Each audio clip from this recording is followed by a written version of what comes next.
Hi and welcome. I'm Kim Hogue, designer, author, teacher, and owner of Heavenly Heart Creations in Bellingham, Mass. I am also known to many as the Queen of Detail. Today I will share with you my favorite tools by loew-cornell, the fine line painting pen, and the sanding sticks. With these tools, you too can create details the fast and easy way. With the purchase of your loew-cornell fine line painting pen, you will receive your metal pen, a red cap for protection on the end of your tip. You will also receive a cleaning tool that's got a very sharp point and a little protection, and you want to slide that in until you need to use that. You need to squirt out acrylic paint onto your palette, and you need to apply some droplets of water into the pile. Stir it, and you want to lift your brush off just to make sure it's not dripping down onto your palette, because then you know it's not inky, it's too watered down. Apply the paint, and if you want to fill your well completely to the top, you will be amazed how far this little bit of well of paint will carry you through your process. Once you have it fully loaded, what I like to do is I like to take my cleaning tool, because sometimes you get a little bit of a debris stuck at the tip. I take the cleaning tool, I insert it down the center of my top just to make sure it's clean, give it a little twirl, and then pull it. Okay. Then you want to apply it onto your surface to get started. What you want to do is, the position is really important. You do not want to think of it as a pencil and pull it towards you. You want to keep your tool straight up and down. Also, pressure is the next important. If you want to apply some blanket stitches, you want to get an even motion along your surface. Trust me, you will be able to get blanket stitches on any of your project in less than 15 minutes. So just keep on going. Also, you can come back, and at the ends you can paint little dots. And you go all the way down, and they'll be even. You won't have to worry about some being fat, some being thin. This tool, you can also come in if you want to pull some little pine needles out. Go up one side, down the other, come down on the other side of the tree branch. You can pull some curlicues, you know, those lovely little curlicues that everybody has a hard time with their liner brush because they can't get their motion going. Also, the next best thing is this: you need to take a little bit more time in your speed. You want to write your name. It's really important to go a little bit slower because it needs to be a little bit more consistent and more perfect. This is what everybody dreads, the signature using a liner brush. This way, the fine line painting pen gives you that opportunity to do a smoother motion. Now, after you are completely done with your fine line painting pen, one thing, I'd like to show you some different areas on my sample board here that I have used this pen for. If you notice, I've done the blanket stitches down this way. I've actually put in little stitch lines going up this little band.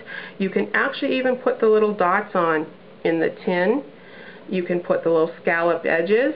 However, it's important to have probably more than one tool. This way you can rinse the color out and have two going. What you have to only do is take a wet, damp paper towel and keep the next color damp. This way you can just take your next color out and then proceed to paint using the other color. When you purchase your package of loew-cornell sanding sticks, inside that package you will receive 4 sticks ranging from small to large. What I like to do is, because both ends have a chisel edge, I like to take one end and I like to stick it either in a pencil sharpener, take a sanding disc, or actually a band sander. And I like to sand that edge till I get somewhat of a round edge, just like the end of a paint brush. it just helps you to give you another option for surface, and it remains smoother. Also, originally this package was developed is when you had a board and you were drilling holes and you needed to put a peg in there, and you just could not get that little peg in there. Then you take one of these sanding sticks and you would just work it back and forth. I have prepared today a little candy cane stripe. What you're going to do is you're going to take your smallest little sanding stick, hold it firmly up on its edge. You want to come in through the stripe and you're literally going to scratch at the paint. At this point, it's okay if you see the red blend into the white. We're not going to worry about that at this point. It actually is going to create interest and some further color. And you just kind of always want to rotate your piece so you're always able to see what you're doing. You don't want to work over your hand. So just finish up, coming in, and then the last step you want to do once you sanded, because you see some of the little sanding particles, take a wet paper towel and you want to glide over the surface.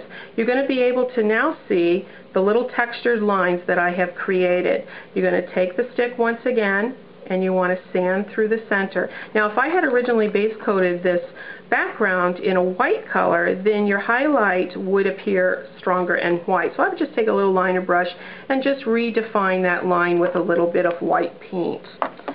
In this particular project that I did paint, I used these sanding sticks in several different areas.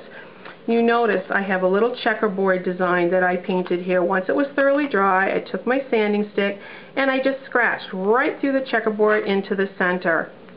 Don't go too crazy because you won't want to wipe off all the little checks that you placed, and take the damp paper towel and just work it around that particular area. I was able to create my harsh edges by scratching at the paint, and I did that all the way around the perimeter of this frame. Also, taking the large sanding disc, you see the belly is nice and round. I take it, I place it onto the surface, and I just rock it back and forth. Now remember, people always ask me how much to remove. I always tell you it's personal preference. Some like less, some like more. But always remember to wipe that off with a damp paper towel. I'd go back to my smaller sanding stick, and then I would proceed, create my little shelving. I also took my sanding stick, created that nice little sharp edge. Also with the sanding stick, you just scratch, going with the direction. And then if I want a stronger highlight, I just go back into that area and scratch even heavier.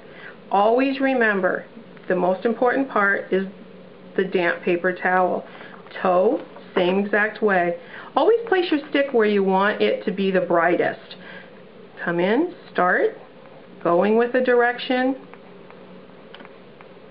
Okay? Just don't go crazy, because you can actually sand off more than what is required. And then take your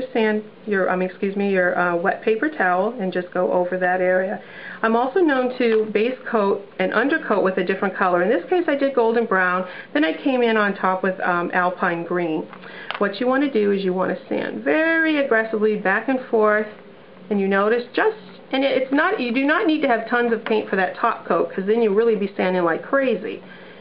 Then take your damp paper towel and voila, right away you see your underneath color. This way you won't have to do a lot of shading, won't have to do a lot of wood graining, a lot of outlining. Quick and easy.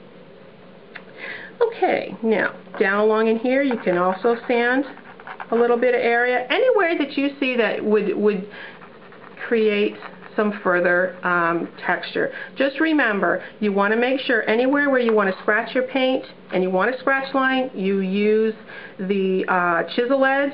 Anytime that you want to have, remember that round edge I introduced you at the beginning, then that's what you'd want to do to get a softer look. Well, thank you for sharing your time with me, and I hope you gain new knowledge with a few of my favorite loew-cornell tools and brushes. With a little practice, you will obtain amazing results with your newfound loew-cornell products. Now, do not stop here. Check out loew-cornell's website for our other demos, projects, and tons of thoughts and ideas to better your painting skills.